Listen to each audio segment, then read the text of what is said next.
Have you ever felt your entire day, your entire sense of peace, shattered by a single comment, by a rejection, by the simple, cold indifference of someone else's mood? You walk away from a conversation, a meeting, an interaction, and you feel a hollowness inside, a sense of defeat. You replay the words over and over. You feel that familiar knot in your throat, that burning in your chest. You are exhausted from the constant, silent battle of protecting yourself from a world that seems determined to break in. You try to be strong. You tell yourself, I don't care, this doesn't affect me. You construct an image of someone who is untouchable, who is above the fray. But it's a lie, isn't it? A draining, soul-crushing performance. Because inside, behind the mask, you are still flinching at every blow. You are still a hostage to the words, actions, and silences of others. The fortress you have built is made of glass, and you are tired of sweeping up the pieces.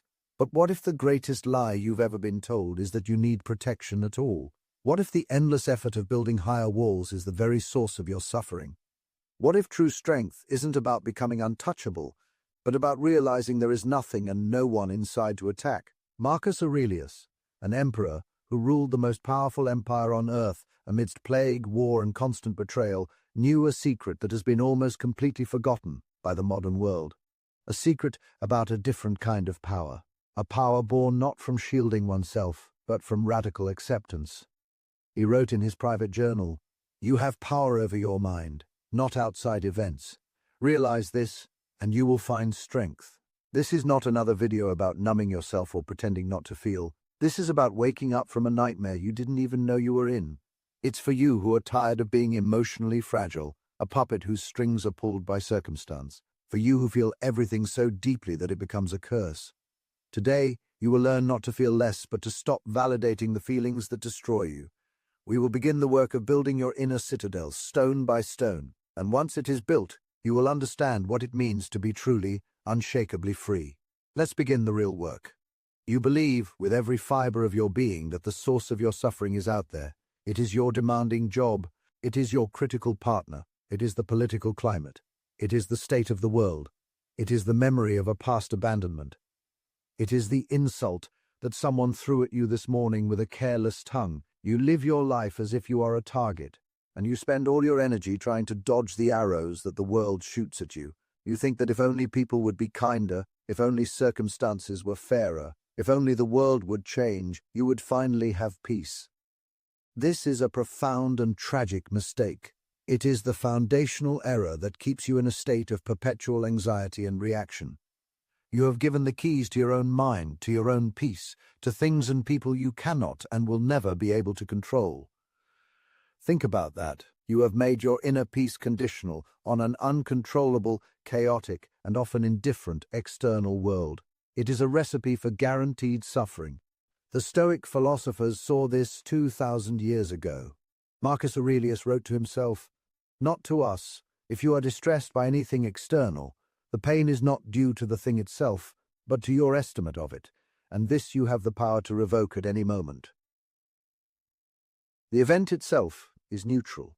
It is just a fact, a word spoken, a job lost, a relationship ended.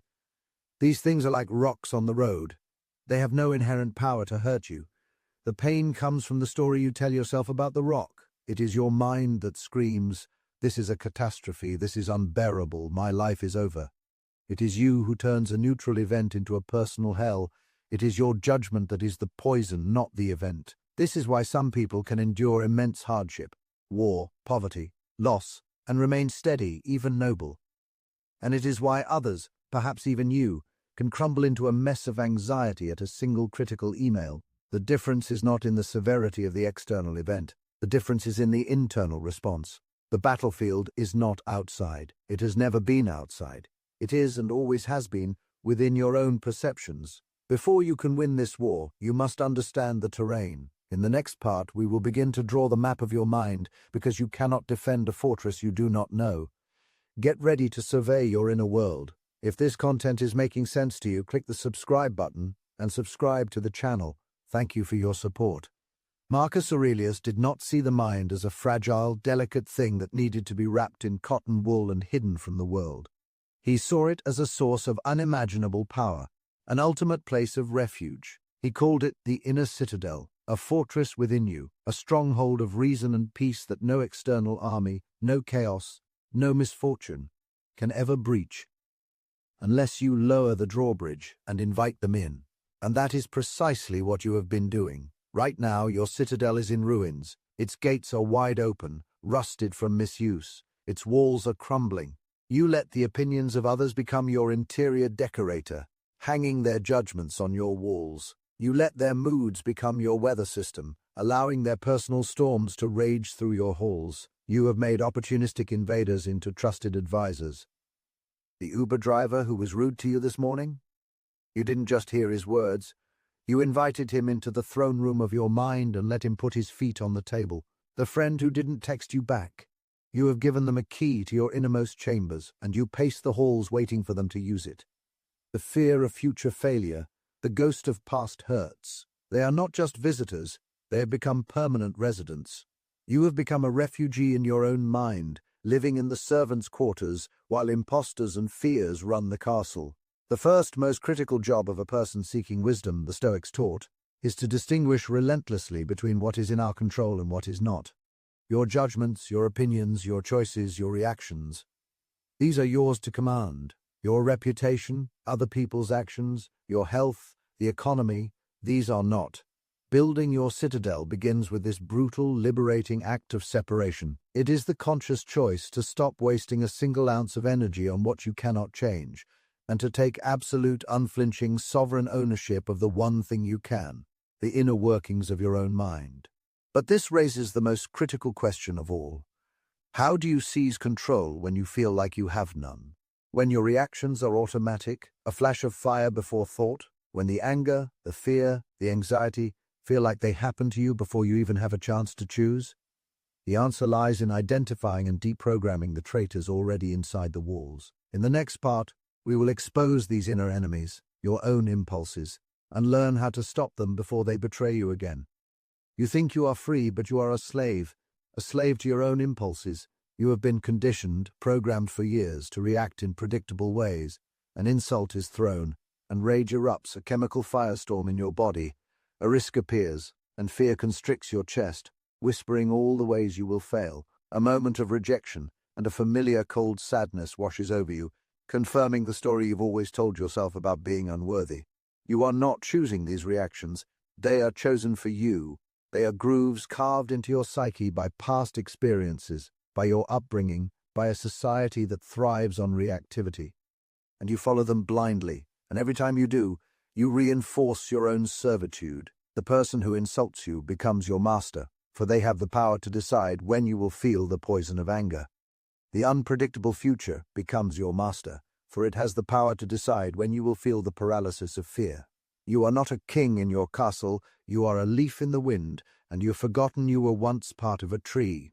Marcus Aurelius wrote, "The first rule is to keep an untroubled spirit. The second is to look things in the face and know them for what they are." To look things in the face is the act of rebellion against this tyranny. It is the conscious act of creating a space, a pause, a sacred gap between the external event and your internal response. When someone insults you, you do not have to immediately leap onto the pyre of your own anger. You can observe the insult. You can hold it at a distance. You can look at it and see it for what it truly is. Vibrations in the air formed by another person's own pain, ignorance, and confusion. It has nothing to do with you until you decide that it does. This is the hardest work you will ever do, because it goes against every instinct you have. It is the practice of pausing when everything in you screams to act. It is the practice of breathing when your lungs want to tighten. It is the practice of watching the great wave of emotion rise, feeling its power, and choosing not to be swept away by it. It is in this small gap, this sacred silent pause, that your entire freedom lies. But what do you do in this space? How do you actively dismantle the emotional weapon that has been aimed at your heart? The Stoics had a specific mental technology for this, a precise tool for disarming any external event. It is called the discipline of assent, and it is the key to locking the gates of your citadel for good. In the next part, we will learn how to wield this weapon. We have now reached the very core of Stoic power, the central mechanism of the unbreakable mind. The world, every single moment of every day, will present you with impressions, with stories. It will whisper in your ear, "This is terrible, you have been ruined, your life is over, you are not good enough." The discipline of assent is the practice of consciously and deliberately choosing which of these stories to agree with, to assent to. Epictetus, the former slave who became one of history's most influential Stoic philosophers, said it with devastating clarity, "It's not things that upset us, but our judgments about things." You have spent your entire life assenting to ruinous, destructive judgments without even realizing you had a choice. A partner leaves you, and you immediately assent to the automatic impression, "I am unlovable." Be alone forever. You fail at a task, and you instantly assent to the corrosive story, "I am a failure. I am an imposter." You are simply agreeing with a story, a fiction, a cognitive distortion, and then you suffer the very real emotional consequences as if that story were objective reality. The practice, the discipline, is this. When a powerful negative impression arises in your mind, you do not fight it. You do not try to repress it or push it away. That only gives it more strength. You simply refuse to assent to it. You step back, you observe it, and you say to it, "You are just an impression, and not at all what you claim to be." You strip the event of the dramatic, emotional meaning you are about to add to it. The insult is no longer an attack on your very worth. It is words spoken from another's mouth. The job loss is no longer a catastrophe that has ruined your future. It is a change in employment status. This is not about being passive or burying your head in the sand. It is the opposite. It is about seeing reality with a brutal, objective clarity, free from the ego-driven drama your mind is addicted to creating. This is the sword that cuts the strings of the emotional puppet. When you refuse to assent to the story of disaster, the feeling of disaster has no ground to stand on. You starve the fire of the fuel it needs to burn. You remain in your citadel, calm, rational, and observant, while the storm of external events rages outside the walls, utterly unable to touch you.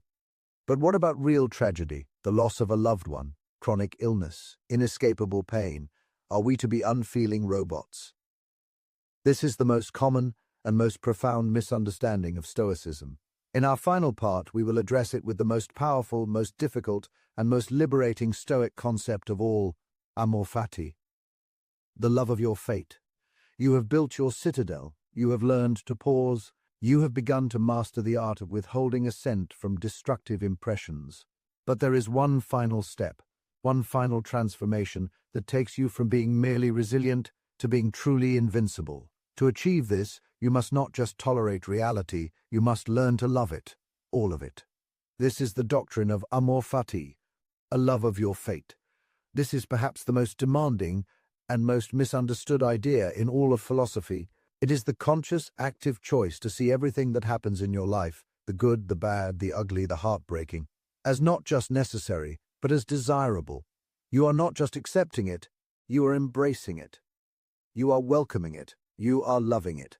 Why would anyone do this? Because to do otherwise is a form of madness. To fight reality is insanity. It is a war you are guaranteed to lose every single time.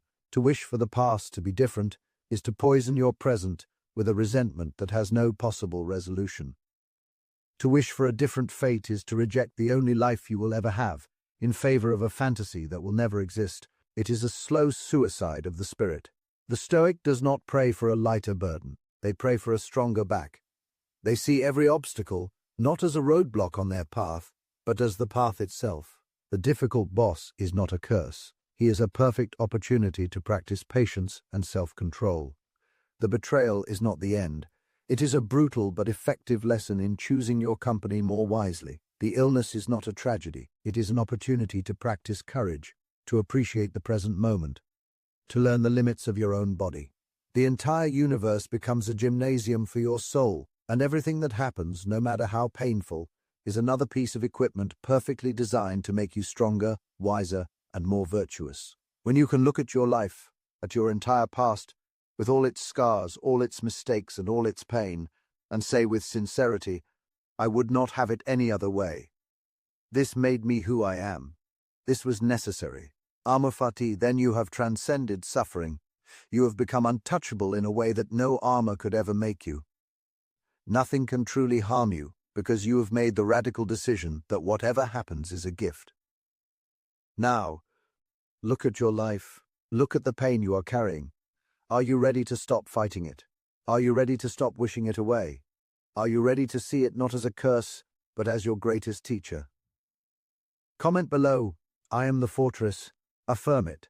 Commit to it. Make it the first stone in your new foundation. This is the beginning of a life where you are no longer at the mercy of the world, but the quiet and unshakable master of your own mind. And do not stop here. This work is not done in a day. The next video is crucial. It will show you how to apply these principles when dealing with the most difficult and manipulative people in your life. You must keep going. Your rebirth is not a single event. It is a continuous process of becoming. See you there.